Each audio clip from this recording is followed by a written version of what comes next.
All right, today's video is going to be a little bit different. I'm actually going to share a portfolio review I did for one of my students who just wrapped up the intro course that I teach. So I'll be sharing that in a second. Before then, if you've been enjoying the content, please don't forget to subscribe and hit the like button. It definitely helps. If you're interested on getting a portfolio review from me, go ahead. My contact information, send me an email. My contact information is in the description, or you can schedule a free mentoring session as well. With the link in the description. So let's get into it. All right, hey Kevin. Super excited that you wrapped this up. I'm just recording this quick video to kind of walk you through some of the feedback. I think that'll be easier than sending you an email. So we have your portfolio here. I think the first thing that I noticed, your actual portfolio landing page still needs some work. It still has this title of Tell the Story of Your Design. I know you added this, and I would add a picture of yourself so that it makes it more personable, you know. And then for contact, I would just, kind of work through this a little bit more, add more content, add an image here. So once you change that, you'll see that your URL will also change because right now it still says Tell the Story of Your Design. So just kind of do some updates there. I think that should work. I walked through this and the content is great. There's a couple of areas where I'll point out some changes and then some image quality. I don't know if it's because I'm in this ginormous screen, right? Because this would look much better in a normal size computer, right? Without the additional space to the side. Don't mind the size of my screen. So this was good, the project content. This future tense, I would start. I did start, right? So maybe go ahead and change that. And then to past tense or future tense, or I don't know. I'm not an English person, but change it so that it sounds like you actually did that. Not that you would do it that way. Your secondary research was very in-depth. It was good. These images were okay. The interview questions were good. I like how you explained kind of a lot of your stuff on here. Your persona. I like how you explain your thinking here. There was something here. Yeah. So here I would add the person's name. Right now it just says user story. I think that's just part of the template. This is a little bit hard to read. So I would either add something that says illustrative purposes only, no need to read.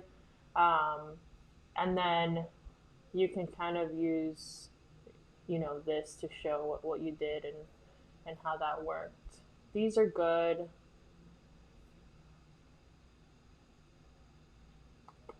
This talks about prioritization. That's good too. Your MVPs.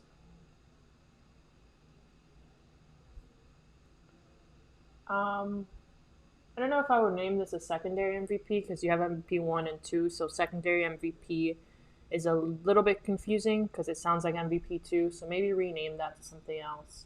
And then spacing here is a little weird. So the spacing between these main titles that are the same should be the same. So the spacing here should be the same as here, right? Just try and keep some consistency there. And then I would add some more spacing down here so that the spacing above the title is either the same as this or even more.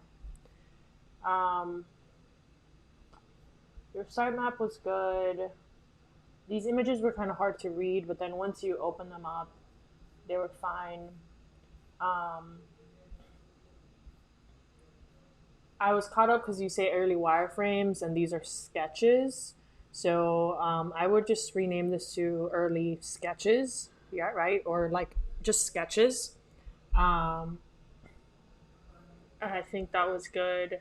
I love how as we go through this, you kind of talk about your growth, right? What you learned. So you have your couple of user flows. Okay, so this is too big and it's blurry, right? So either make it smaller or get a better picture that's not so blurry if you can. You talk about your brand platform, you have your mood board, and again, you see the spacing here and then the spacing here. Just make sure that stuff is the same.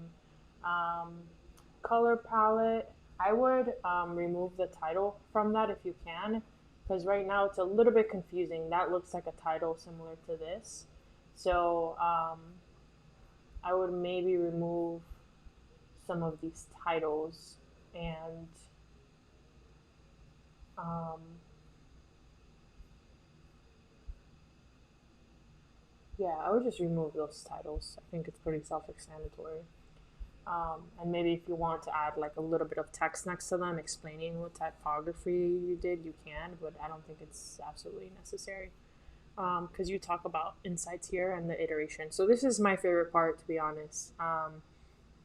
So this was your first, right, which we did a lot of work on together to get to where you landed, but I'm really glad you're showing kind of where you started. Um, and you walk through all the issues, right? And I love that you kind of, make fun of it, but it says that it looked like it was made 10 years ago. So that's right, right? Like that's kind of some of the feedback that we went through. So you show here um, kind of that initial UI. You talk about how you've, changed your color palette and how we did a lot of these changes. Um, and then you're showing the new stuff, which is good. And then let's see. Okay, here. So spacing again, right? There's no spacing between this here. Um, so I don't. I think you can remove this because the usability testing title is there, and there's no need to have it, or just add some spacing. There. This was good. These are some of the issues. Yeah, that was good. I like that you have kind of these like drawn things.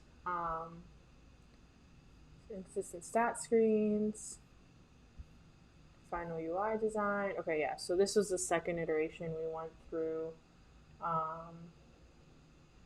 things, and then your conclusion. So again, the spacing, right? Spacing here should be the same as spacing there. But here's the thing that I caught with content.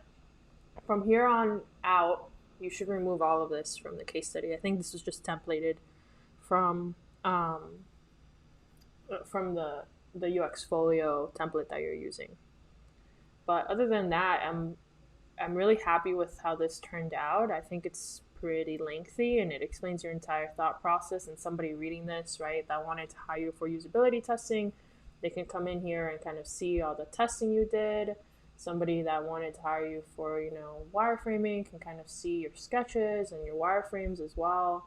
And then the UI design iterations, I think, are good, right? They show that you're able to recognize when things need to be changed and to kind of ideate and spin off of that. So this is great. I think if you make a couple of those updates with spacing and you wrap up kind of the home screen of your portfolio, you'd be at a really good place. But yeah, just shoot me an email if some of this doesn't make sense or if you have any questions. Happy to kind of walk through it.